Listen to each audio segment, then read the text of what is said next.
More than 70 people have been killed after a series of armed attacks in Pakistan's Balochistan province. Separatist militants targeted police stations, a railway bridge and vehicles on a major highway. For decades, security forces have been battling an insurgency over control of the province, which is rich in resources. It is one of the deadliest coordinated assaults in years in the restive province of Balochistan. The Baloch Liberation Army, an ethnic insurgent group, has claimed responsibility. The group said it targeted military servicemen dressed in plain clothes. But civilians are also among the dead. In the deadliest attack, government officials say the gunmen pulled ethnic Punjabis from their vehicles and shot them execution style. First, they targeted trucks and burned them. After that, they stopped buses, and the passengers on board who came from Punjab had to get off, and they were shot dead. My nephew Amjad was 22 years old, and his wedding was about to happen. But now he's died in his youth. His parents are still alive. Now his dead body will go home. We are very distressed. Pakistan's military said its soldiers fought several gun battles with the militants. The clashes left many soldiers and police officers dead. Balochistan is Pakistan's largest but most underdeveloped province. Separatists here have been fighting Pakistan's military in a decades-long insurgency over the exploitation of its natural resources.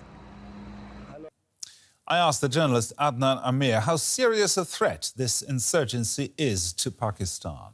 It is very serious, and in fact, this is not the first insurgency that is taking place in Balochistan. It's the fifth one since the inception of Pakistan in 1947. And this fifth phase, this is most lethal. It has spread all over the province.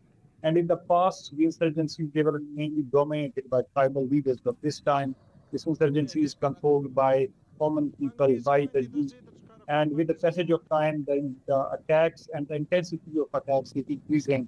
And because Pakistan is grappled with so many problems, Pakistan government is facing an economic crunch, and then there is a militancy by the Pakistani Taliban. That's why Pakistan government is not able to deal with this. Now, apparently the insurgents are targeting ethnic Punjabis. Why?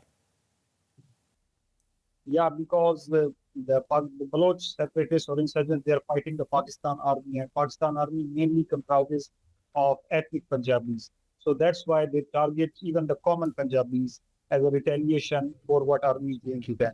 But they are receiving condemnation across all the spectrums of the society, and they are being condemned for it.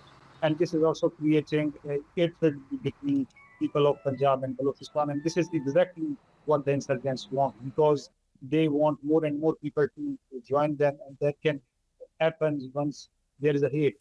So it's a calculated move on their part. It's a gross human rights violation, but they don't really care about it. Now let's talk about the Pakistani government for a moment. It has been fighting the separatist militant groups for a long time. Why have they not been able to crush this insurgency? Well, the core answer is that there is no military solution to this insurgency. The solution is political. The people of Balochistan, they have genuine grievances, and the government of Pakistan is not willing to address those reservations. So the government has used the tool of the kinetic force of using force, which has not worked. And I think if the government continues with the military solution, the problem will not end. The journalist Adnan Aamir there. Thank you very much, Adnan.